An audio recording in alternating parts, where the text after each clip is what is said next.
Well, good day, viewers. Today we have an 04 Toyota Tundra.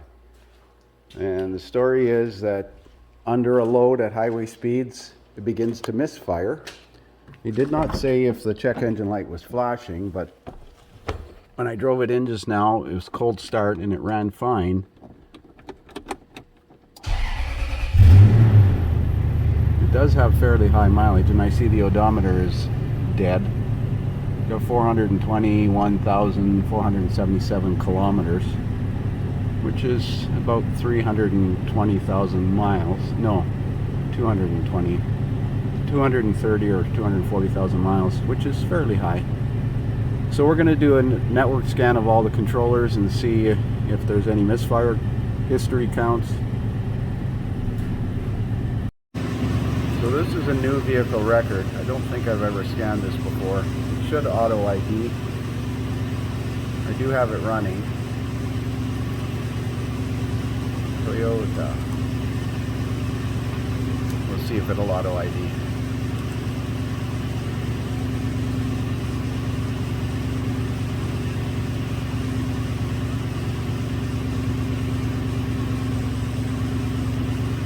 A little slow.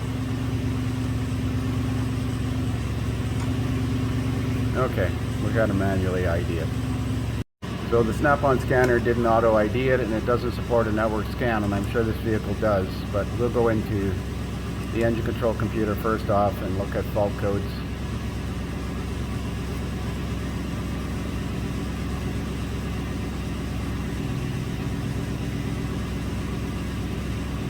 Current codes.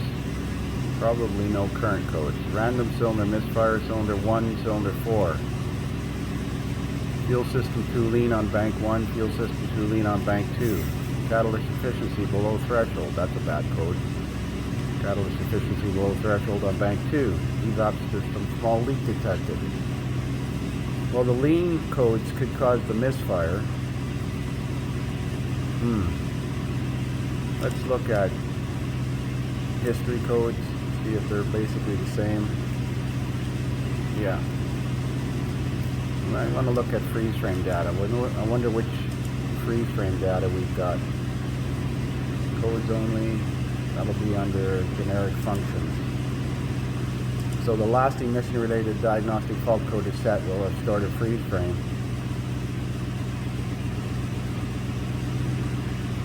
Toyota should support enhanced freeze frame, but this is generic, so probably it's going to give us the one. Watch it be the evap code. Be useless to us. Fault code 304. Okay, well that's nice to know. It was in closed loop. Coolant temperature of 41. Short-term fuel trim on bank 2 was -3.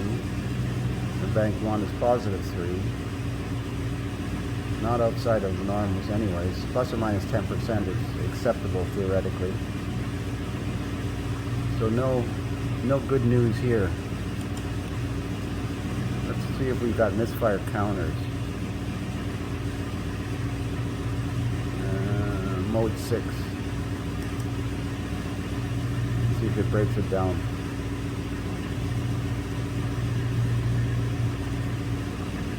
I suppose we don't know anything generally about this vehicle, whether it's had new plugs. No, I don't know which test ID it is for misfire counters. I'll see if it's in the data display. Sometimes it's in the data display or a functional test.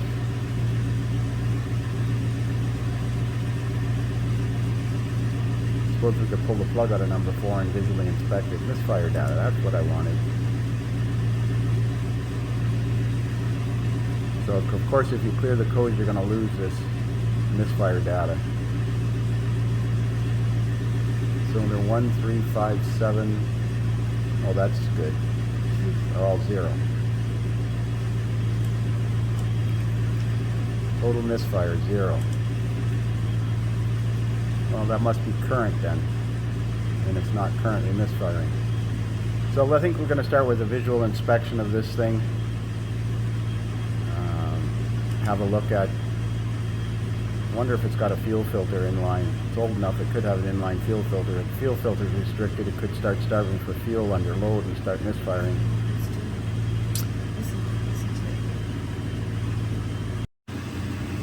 So according to the fault codes, cylinder 1 and 4 were misfiring, and random cylinder misfire was detected. And if we look at the cylinder firing order, number 1 is on the driver's side front, and number 4 is on the passenger side second cylinder, like a small block Chevy. So we're going to look at the plug in number 4 and just visually look at it, see what it looks like. We're also going to see if this thing has a fuel filter on it, get an idea of the general condition of the tune-up parts on it. I have no history on this vehicle. So there's a spark plug out of number 4. It's a little bit worn, but they've definitely been replaced. I took the number 6 plug out too. I'm going to switch the coil from number 6 to number 4 and the plug from number 6 to number 4, and I'm going to put it up in the air and look at the oil, see if this thing has an inline fuel filter. So it doesn't look like that fuel filter has been changed anytime soon. So it's possible that it's starving for fuel under a load and causing random misfires. So we're going to get a fuel filter for it. I don't want to try to take that off until I have one. I'm going to spray the fittings down with some penetrating fluid and hopefully let them soak for a day. So that's wide open throttle. This thing is definitely starving for fuel. Both O2 sensors are flatlined at nearly 0 volts. Let off on the throttle and it accelerates better. So it definitely acts like it's starving for fuel. So first course of action is to take that fuel filter off and check it for restriction. If it isn't restricted, then we're going to have to check fuel pressure after the fuel filter. So here's the recorded data parameters from that road test, and you can see when I was driving under light load, short-term fuel trim was pretty good. But then you watch it as I'm driving here, and I got on the throttle a bit. It's coming up here in a second, and you'll see the 2 forward oxygen sensors flatline lean right now, both lean. Fuel trim went positive. Long-term fuel trim went positive, 28%. So you can see it hit 28% fuel trim, 20% fuel trim, trying to fix the lean condition. So it's starving for fuel, definitely. We're going to get a fuel filter put on there, and I'm going to check it for restriction. If it's not restricted, I'm going to put a fuel pressure gauge in the system. But just looking at the fuel filter, it looks like it's definitely been on there for a while. So there's the fuel filter off of that truck. I managed to get one fitting to loosen but not turn on the pipe, so I just cut the other end of the tube. I'm going to put a socket on this pipe and take it out. But when I try to blow through it, it's plugged. Plugged solid. Let's see if there's any. Oh, sand, dirt. So I cut the pipe off about 1 inch in, and I'm going to put a ferrule union in there, and hopefully I've got one. So as I said, I cut the line about 1 inch behind here where the line was straight here, put a 5/16 ferrule union in there. This fitting loosened on the thread, but it doesn't spin on the pipe. That's okay, you can turn the filter until it's tight because it's a flare fitting, not an O-ring fitting. And I reinstalled this fitting back in the fuel filter. And now it can be taken apart at this brass union instead. So I'm going to start it up, make sure it doesn't leak, and then we're going to go for a road test to see how it runs. There it is running, no leaks. Sounds like we got an exhaust leak here.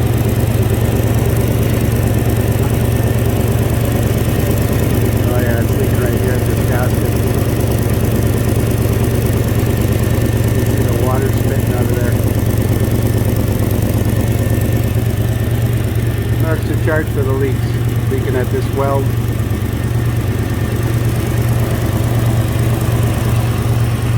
Well, let's go for a road test and see if it runs any better now with the fuel filter. So there it is, back together and running. I cleared the codes out of it. Short-term fuel trim on bank 1 and 2 is running -5 and -7%. And long-term fuel trim is running -2 and 0.75% on bank 2. Forward oxygen sensors on the top here, switching rich and lean. lean is below 450 and rich is above 450, so they're going from 55 millivolts to 780 and 55 to 800, so they're textbook. So we're going to take this thing for a road test and see how it performs. Remember, it went lean as hell and it added 20% fuel trims. What a beautiful day we're having today. April the 2nd, I guess it is today. And we're supposed to get a dump of snow tonight. So let's take it for a road test and see what the fuel trims do.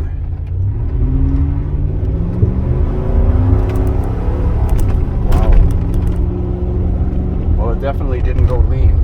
It's got lots of power now.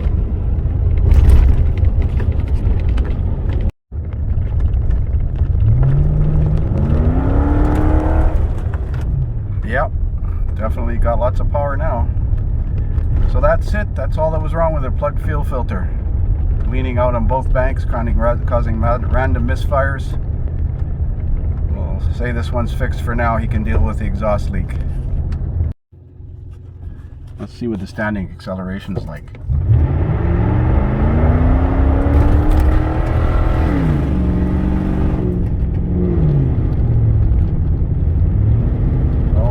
That I blew the exhaust off. So I decided I'd check it for codes, see if those catalyst efficiency codes had returned yet. And then the exhaust leak has gotten worse. I glanced underneath the truck and it looks like one of the O2 sensors blew out. Let's check pending codes. P0420, bank 1 catalyst low efficiency. So it had P0420, P0430 codes when I scanned it before, and that's catalyst efficiency, 420, 430. So, and an evap small leak detected code. So the check engine light is going to be on for those things in the next drive cycle, but I'm going to fix or have a look at this O2 sensor that blew out of the bung. So isn't that special? It blew the O2 sensor right out of the... Where's the nuts? Threads don't look bad. That's unbelievable. Huh. Probably the nuts are like those ones. You rode it away to nothingness.